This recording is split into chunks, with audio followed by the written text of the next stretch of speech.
Alors tout d'abord, je suis en thèse au laboratoire LMGEM du Centre d'océanologie de Marseille. Pardon. Je suis en thèse, je vais le prendre, ça fait un peu chanteur. Je suis en thèse au LMGEM, au Centre d'océanologie de Marseille, sous la direction de Gérald Grégory, Claude Manté et David Nerigny. Donc mon exposé portera sur le suivi automatisé et à haute fréquence de la dynamique du phytoplancton dans les temps de berre.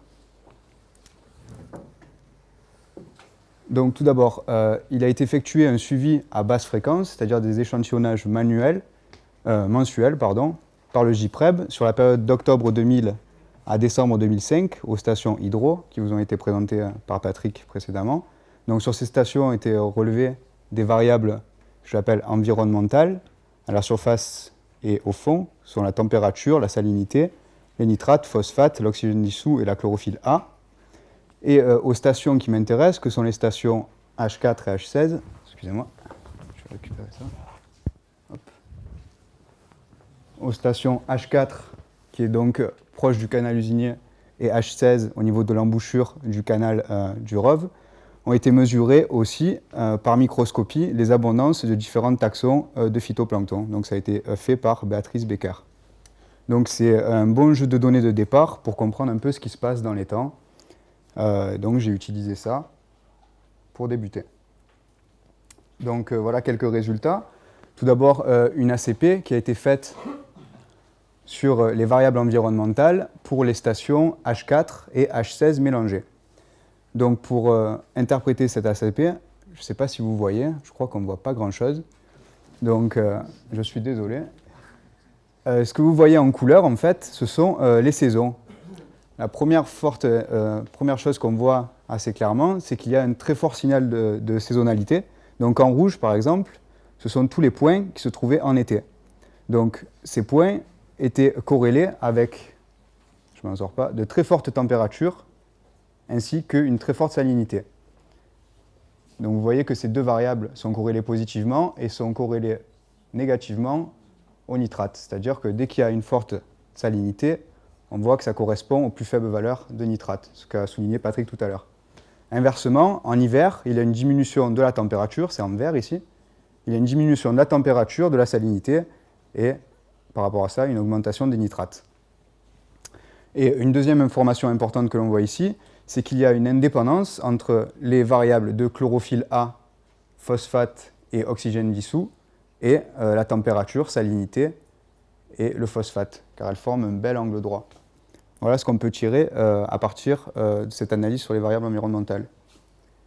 Si l'on passe maintenant au niveau du phytoplancton, donc si on regarde une ACP qui a été effectuée sur les proportions de phytoplancton, donc c'est à partir des relevés des abondances, mais au niveau du phylum, c'est-à-dire que chaque groupe que je considère, ça va être par exemple les diatomées, les chlorophycées, les cyanobactéries, etc. Donc, qu'est-ce qu'on peut voir en rouge, j'ai souligné les points de la station H4 et en noir, les points de la station H16. On voit qu'il y a une très forte proportion de diatomées en général au niveau de la station H4, que sur les deux stations H4 et H16, on a des fortes proportions aussi de dinoflagellés et chlorophycées. Donc on rejoint encore une fois ce qu'a dit Patrick. Et que par contre, ce qui n'est pas présenté ici, c'est qu'on retrouve des cyanobactéries seulement dans la station H16. Donc c'est assez proche de Bolmont. C'était un peu ce qu'on avait vu. Voilà.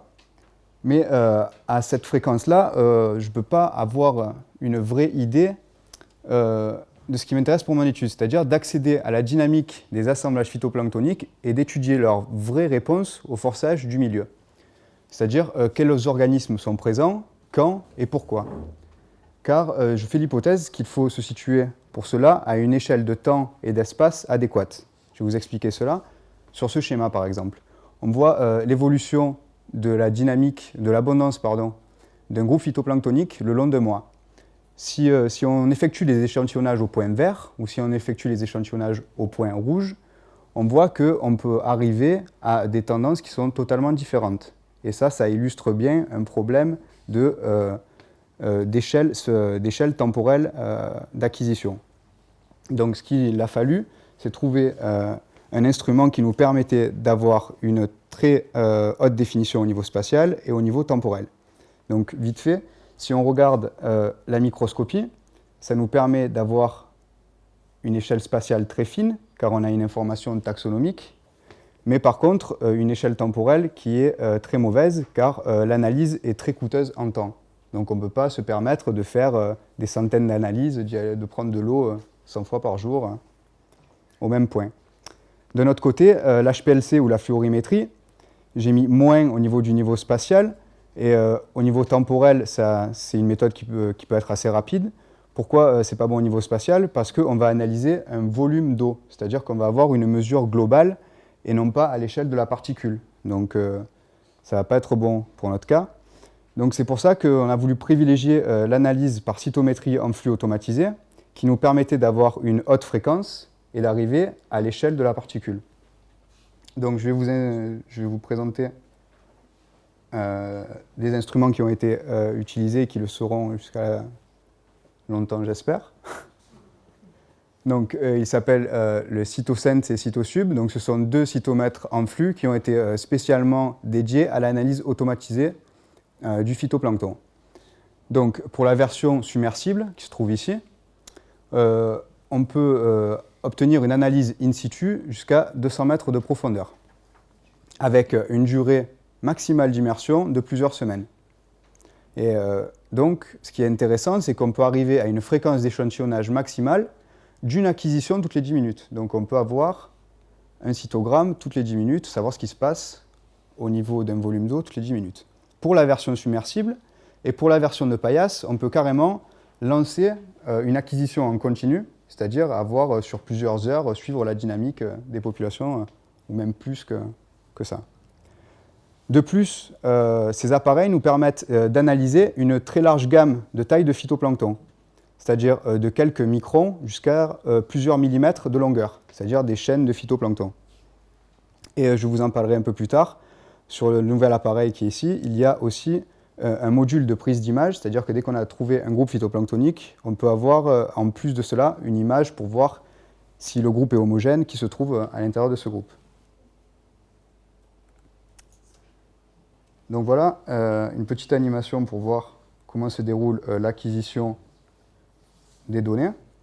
Donc les cellules sont tout d'abord séparées et alignées, et elles viennent rencontrer un faisceau laser, et on va obtenir cette magnifique signature optique. Donc, qu'est-ce que c'est cette signature optique? Il s'agit en fait de deux variables qui vont être des variables de diffusion de la lumière au petit angle et au grand angle, et ensuite de trois variables qui vont être des variables de fluorescence. Dans le cas du phytoplancton, ça va être de l'autofluorescence, qui vont être en lien avec le bagage pigmentaire de la cellule. Et au lieu d'avoir de simples valeurs, on va avoir de réels profils de ces cellules qui vont être enregistrés. Donc on va avoir des données qui sont assez complexes. Ça va être en fait 5 fonctions qui vont être enregistrées le long de chaque particule. Donc un des travaux assez importants de ma thèse, ça nous a occupé toute la première année avec les mathématiciens du LMGEM, ça a été d'automatiser le traitement de données issues de ce cytomètre CytoSub par des méthodes d'analyse fonctionnelle et de classification. Donc en gros, on cherchait à identifier des groupes au sein d'un échantillon naturel sur la base de ces signatures optiques qui sont des objets assez complexes. Et l'hypothèse que l'on formulait, c'était qu'il y avait une information discriminante, donc qui nous permettait de mieux séparer les groupes dans la forme que prenaient ces profils. Donc pour vous illustrer ça, par exemple, quand on pose le cytomètre dans l'eau, si on voit une classe C1 et une classe C2, deux groupes d'individus qui sont représentés en triangle noir et en étoile grise ici, vous ne voyez rien, mais ce n'est pas grave. Ça va nous donner donc une série de profils. Donc à partir de cette série de profils, nous avons donc séparé différents descripteurs d'intérêt, qui sont par exemple la longueur et l'intensité du signal, de chaque signal, et la forme donc, de chaque signal. À partir de là, il fallait calculer des matrices de distance pour pouvoir voir quelle distance se trouvaient les individus les uns par rapport aux autres, par rapport à ces descripteurs. Et après, une fois ces matrices de distance couplées, retrouver les coordonnées des individus dans des espaces réduits afin d'appliquer des méthodes de classification et de retrouver les groupes. Donc ça paraît assez compliqué. Un des résultats intéressants que nous avons trouvé, c'était pour 2 espèces de phytoplancton en culture qui possédaient des signatures assez proches. Qu'est-ce qui s'est passé? Au niveau manuel, on ne pouvait plus du tout les discerner, ça faisait un gros pâté. Donc en appliquant la méthode avec des descripteurs conventionnels seulement, c'est-à-dire la longueur et l'intensité de chaque signal, on arrivait à séparer ces 2 espèces à un niveau de 70% à peu près. En utilisant seulement les descripteurs de forme de chaque signal, on arrivait à des taux de classification variant de 60 à 65%. Mais par contre, en couplant les deux, on voit ici qu'on arrivait à des taux de classification de 80%, ce qui nous prouvait que la méthode semblait être efficace dans ce cas-là, pour des groupes qui étaient assez proches. Donc, toute cette étude a été rassemblée dans un papier qui est publié juste maintenant, là, dans le journal Cytométrie. Donc, si vous êtes intéressé, il y a aussi un poster qui explique un peu plus la méthode, si vous avez d'autres questions. Donc voilà, le système ImagineFlow. Une fois qu'on a retrouvé un groupe, ce qui nous intéressait de savoir, c'est de voir qui se trouvait à l'intérieur de ce groupe. Savoir s'il y avait une certaine homogénéité dans un groupe retrouvé, ou si, pas du tout, ça rassemblait un groupe d'individus. Donc, vous voyez ici le type de signature qu'on obtient. En ciblant des signatures, on peut très bien, on va dire, créer un groupe où on va vouloir prendre une image. Par exemple, toutes les signatures qui ressemblent à ça, on va pouvoir prendre une image, et donc voir à quel organisme correspond une signature précise. Donc, grâce à ce système, c'est un pas vers l'analyse taxonomique qui est obtenue en plus de la cytométrie, qui a le désavantage de fonctionner un peu à l'aveugle, puisqu'on a juste des signaux optiques. Donc voilà, je vous présente maintenant l'application de tout ça au niveau de l'étang de Berre. Donc, il y a un peu plus d'une semaine, on est allé plonger sur l'étang de Berre pour mettre en place un système d'échantillonnage d'eau. Donc voici le local du JPREB sur le port de Berre-l'Étang. Et voici le système de tuyaux d'eau qu'on a installé. Donc ça fait à peu près 250 mètres. Donc voilà le schéma du dispositif expérimental, un peu plus clair. Donc on est à partir du local du JPREB. Nous avons un tuyau qui part jusqu'à la sortie du chenal. Donc nous nous trouvons dans l'étang de Veynes.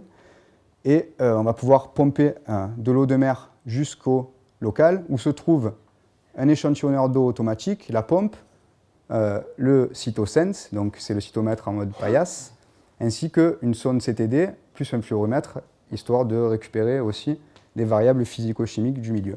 Donc grâce à cela, on espère donc avoir un suivi à haute fréquence du phytoplancton et des variables environnementales en un point précis de l'étang, et donc de pouvoir répondre, de pouvoir observer la réponse des organismes phytoplanctoniques face aux forçages environnementaux et donc déterminer, si c'est possible, des notions de groupe fonctionnel.